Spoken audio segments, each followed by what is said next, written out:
Okay, Math 8 students, we are starting Module 6, and this is your video for Lesson 6.1 with functions, identifying and representing functions. So first of all, we need to know what a function is.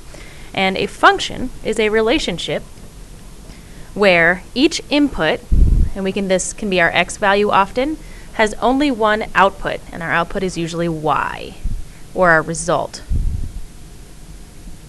Okay? A rule is applied to each input to produce their output. I got lots of typos in here. Produce the output. Okay? So a rule is applied to each input to produce the output. So you can think about functions like a machine. You put in something, your x variable. You've got your rule, right? You'll see there's an fx, or you'll see it as like, x plus 2, right? And then you'll get your output. So input and output. Okay, so like if this was our rule here, 2 plus x, and our input was 1, we would put that in 1 plus 2 to our rule, right? And our output would be 3. So input, apply the rule, or the function of x, apply the rule, and you get your output. So x equals, there we go. So just a couple little notes here. The input is x, and it's our independent variable. That's not anything new. Our output is y, and that's the dependent variable, and that's the result. These x and y variables can change. They can be different values depending on what it is that the scenario is giving you, but there will still be one that represents an independent variable and one that represents a dependent variable. Okay. So the rule is an equation. It's what you apply to get the output. So that's like right here, our expression x plus 2. And I already gave you this example. Okay, so let's go ahead and take a look at how we apply this with 4 different representations of functions. So I'm going to give you an example of what it looks like as a function and what it looks like as not a function. And remember, a function is just a rule. It's just an equation, okay? And it's specifically where each input has only one output. So remember that. Each input has only one output. That's what makes it a function. If it does not have that, then it is not a function. So we're going to take a look at mapping diagrams. Maybe you've done these before. Maybe you haven't. It usually looks something just like this, okay? So this represents my input, x, and this represents my output, y. And so, for example, I've got 1, 3, and 5 as my input, and I've got 2, 6, and 8 for my outputs. Now, I'm going to connect these here, and I'm going to say that if I put in 1, I have an output of 2, and I'm just giving you examples, so this is just kind of like me showing you what it looks like on a mapping diagram. So in this case, each input has only one output, right? They're all connected to only one output, so this would be a function. I'm going to go ahead and give you another example. It could also look like something like this, where I've got my x and y, or my input and my output, and I've got 1, 2, and 3, and 4. Okay? Now this works because 1 has only one output of 4, 2 has only one output of 4, and 3 has only one output of 4. So even though they have the same output, each one only has 1. So an analogy that I like to use for this is if you are a dog person and you know a little bit about dogs, dogs really have one person that they consider their master. Like maybe your mom and your dad both own the dog, and the dog responds to both of them, but there's always going to be one that the dog responds to better. So if you think about input as dogs and output as alphas or masters, then every dog can have only one alpha. There's one person that they always respond to the best. A master can have multiple dogs, or an alpha can have multiple dogs in their pack, but each dog is going to respond to one person the best. Okay? So that's an analogy. It's not maybe the best analogy, but it's something to give you a little perspective there. Okay, so we're going to compare this to now versus not a function. So if you have a mapping diagram that is not a function, it might look something like this, where you have 0 and 2. And these are just numbers, guys. We don't have the rule visible, so I'm just giving you an example of what that looks like. So in this case, we're going to connect, let's say 0 has an output of 1, but 2 has an output of 4 and 5. Now this input has more than one output, so this is not a function. Each input can have only one output, okay? So this would be not a function. If we go back to this analogy here, that's saying this dog here has 2 masters, and that's confusing to the dog, so that is not a function. So input has multiple outputs.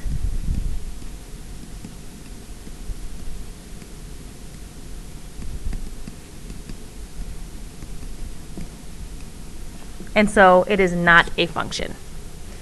Okay, we're going to go ahead and take a look at tables now. I'm just going to slide this down a little bit. And tables are going to look very similar to mapping diagrams as far as what functions look like and what functions don't look like. So if I've got a table here, and I'm going to do a vertical table. So my x is going to be here, my y is going to be here. Remember, that's my input and my output. And so I might have a table that looks like this, where I got 5, 10, 15, 20, and I'm just going to draw this here, and that's my x, right? Just reminding you that's the x value. And then on this side, I've got 11, 16, 21, and 26. Okay. Now, I'm going to see if I can find a rule for this table, and remember, that's just my equation, just the expression it follows. And so if it follows a rule, it is a function. And I'm going to show you what that looks like.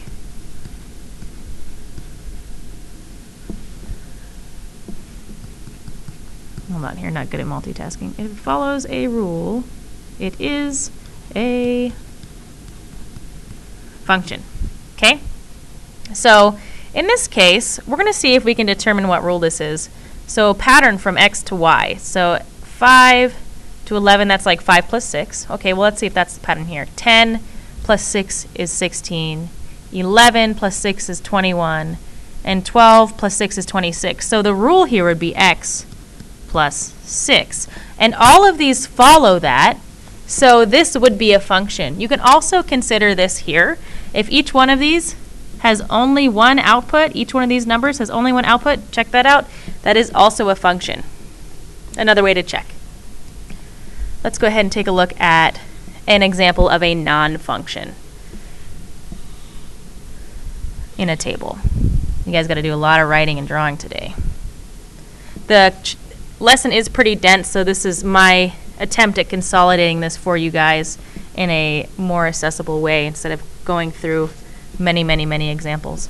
So I've got this table here, and I'm going to go ahead and do 5, 10, 15, 20 again. And then I'm going to put in my y values 3, 6, 9, 12. Oh, whoops, I did that wrong. Let's erase that real quick. I'm going to do, oh, I didn't mean to erase all of that, but that's okay. So let's try this again. So I've got 5, 10, 5, 20, and 3, 6, 9, 12. Okay, so the first thing that I'm going to notice is that I have a repeating input, okay? And that's fine as long as it only goes to one output. However, since this is repeating, you could look at it like this, right? So there's a 5 that goes to 3 and a 5 that goes to 9. So since this input 5 has 2 outputs of 3 and 9, this is not a function. So since this has 2 outputs, 5 has 2 outputs, it is not a function. So input x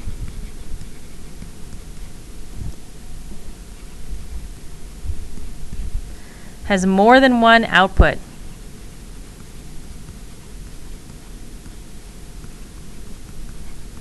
Which in this case is our y. So for example, 5 has an output of 3 and 9. So that is not a function. Input is repeated with different outputs.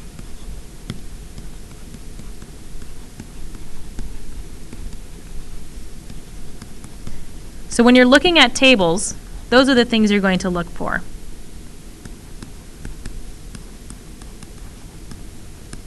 So like if 5 was repeated again and it was 3 again, that would be okay because that's 5 and 3 and 5 and 3. But it's not. It's 5 and 3 and 5 and 9. So that is multiple outputs for the same input, so it is not a function. You could not write a rule for this. There would be no rule that you can write, no expression that you can write that makes this table true. So let's go ahead now and take a look at graphs. What do graphs look like? Graphs are kind of nice because they have something that's called a vertical line test that helps you determine if it's a function or not. So I'm just going to draw my coordinates here. And so this is my x and this is my y. And then I'm just going to put a little graph here. Put a little line. And the values of this line right now are not important. What I'm going to use is I'm going to use what's called the vertical line test. Okay? And so that means that I'm going to draw a vertical line somewhere on the graph, anywhere on the graph. And if that vertical line, and I'm drawing 4 here just for examples, only crosses the function once. So this line only crosses once, this line only crosses once, this line only crosses once, this line only crosses once. If that vertical line only crosses the graph once, it passes the vertical line test, which means each input, x, has only one output, y. Okay? So if it passes the vertical line test, it is a function. So we call this the vertical line test.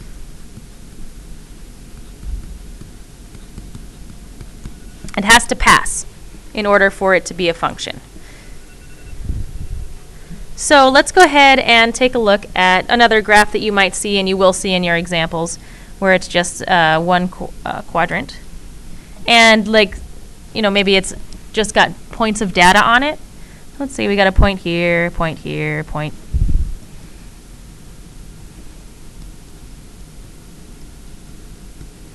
And it's not linear, but it does kind of travel up in a direction.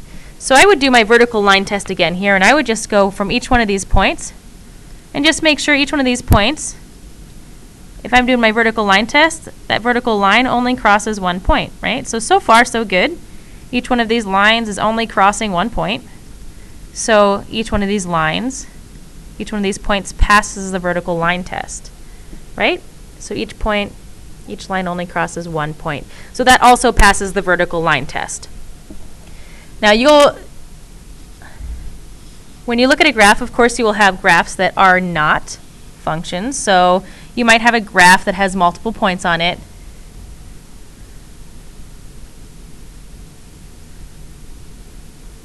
And in this case, if I was to do my vertical line test, this vertical line crosses 2 points. It crosses a point here and a point here. Since it crosses more than one point, it is a non-function. This is not a function. It means this input x has more than one output, which means there's no rule we can make for it, and it is not a function. Okay? You might have another graph that, you know, maybe has all quadrants, and you might have something that looks like this as an example. Oh, there's the bell.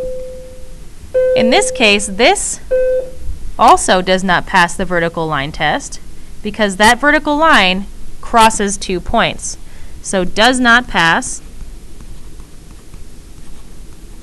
And I'm just going to abbreviate vertical line test. So for a graph, it's got to pass that vertical line test for it to be a function.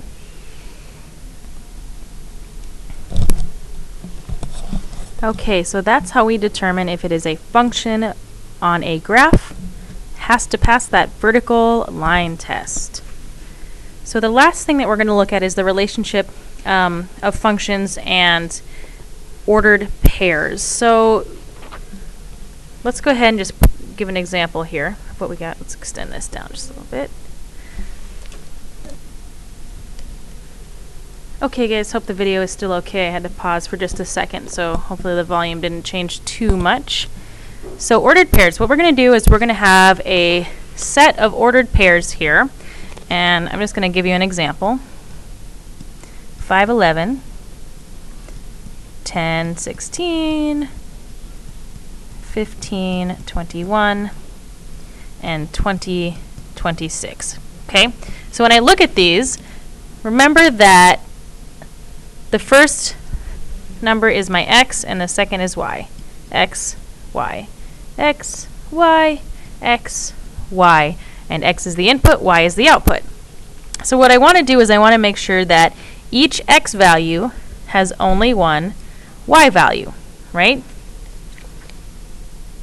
So that there is no repeating x values with a different y value. So this one, 5 and 11, that's good. 10 and 16, 15, 21, 20, and 26. So I have a bunch of different x values here, and each of them have only one y value corresponding to them. So we'll just make that note again, that each x, which is our input, has only one corresponding y value, which is our output. Are you catching the theme here? Each x has only one y. Each input has only one output. So versus a ordered pair set that is not a function, if you had an ordered pair set that looks like this, 5, 3, 10, 6, 5, 9, and 20, 12. Okay, so we're going to check those x's. Make sure that there's no, first thing we're doing is making sure there's no repeating x's, but we have a second x value here, right? So we've got 5 repeating, and that's okay as long as it's corresponding to the same y value. However, these have different y values. So again, 5 has an output of 3, and then 5 has an output of 9, and that is not a function. It has to have the same output. So if x repeats,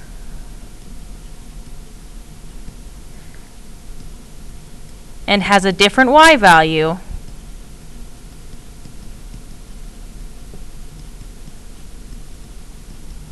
it is not a function.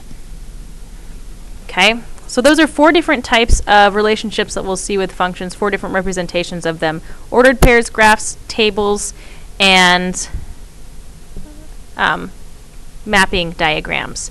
And so you've got examples of what a function looks like and examples of what a function does not look like, or not a function. And bottom line for this is each input has only one output for it to be a function. If the input has multiple outputs, it is not a function. Okay, so on the back of this sheet that I gave you, you will see that there is a couple of examples to try on your own. Go ahead and go through those and see how you do. And that is the end of this video. I might later this weekend post a second video that has the answers to these if you want to check your work. I might not. We might just go over them on Monday. So the end of the required notes is here. I just need you guys to have those done. And that is all. I will see you on the flip side. Have a great day.